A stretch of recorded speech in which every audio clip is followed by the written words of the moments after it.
Iniimbestigahan na ng Ombudsman ang pagbebenta ng controlling interest sa solar company o solar power company ni Batangas 1st District Representative Leandro Leviste dahil hindi raw ito aprobado ng Kongreso. Nakatutok si Jonathan Andal. Dapat kayo yung franchise, hindi mo ninenegosyo. Yung batang-bata ka, ninenegosyo mo yung franchise? Wala ka ba kahihiyan? Anong klaseng Pilipino yan?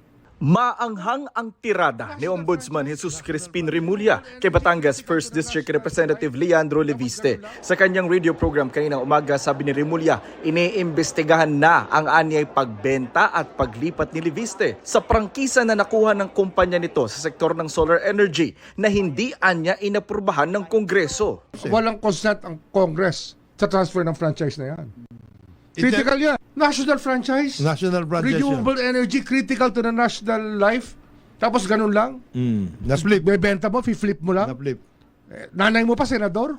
Noong 2019, nakakuha sa Kongreso ng 25-year franchise ang solar company na pag-aari ni Leviste, anak ng nakaupo noong si Senador Loren Legarda. Nitong 2025, ibinenta ni Leviste sa isang power firm ang malaking bahagi ng kanyang shares ng kumpanya na nagkakahalaga ng 18.26 billion pesos. Ayon sa Section 18 ng Republic Act No. 11357, ang batas na nagbigay ng prangkisa sa solar company ni Leviste, hindi maaaring ibenta ang kumpanya o ang controlling interest dito nang walang approval ng Kongreso. Sabi ni Remulla, mas mabigat ang issue sa prangkisa ni Leviste kaysa hawak nitong tinatawag na Cabral Files, na listahan umano ng mga pinondohan ng DPWH sa mga congressional district mula 2023 hanggang 2025 na nakuha raw ni Leviste sa opisina ni yumaong dating DPWH Undersecretary Cathy Cabral. Ilabas niya, subukan niya ilabas niya.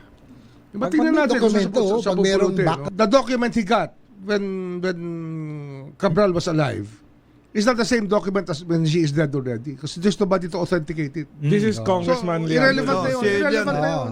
Irrelevant na yun. Sinong tatayo doon? Unless he has other evidence to show that everything there is gospel truth. Hiningan na namin ng komento rito si Leviste pero wala pa siyang tugon. Hihingi rin daw ng kopya ng Cabral Files sa DPWH ang House Infrastructure Committee at kasama sa posible nilang ipatawag para ma-verify ang mga dokumento ay ang mga dating staff ni Cabral sa DPWH. I'm quite sure, hindi naman si UC Cabral yung nag-encode nung lahat po ng laman ng Cabral Files. So, each and every member of the staff nung pong planning service can in fact be invited and asked for their positions on the matter. Dagdag ni Ridon, agad-agad nang babalik ang investigasyon ng komite sa anomalya sa flood control projects sakaling buwagin na ng tuluyan ng Independent Commission for Infrastructure.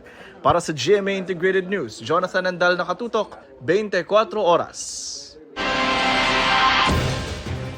Sinusubukan din namin kunan ng pahayag ang kumpanyang pinagbentahan ni Leviste pero wala pa itong tugon sa ngayon.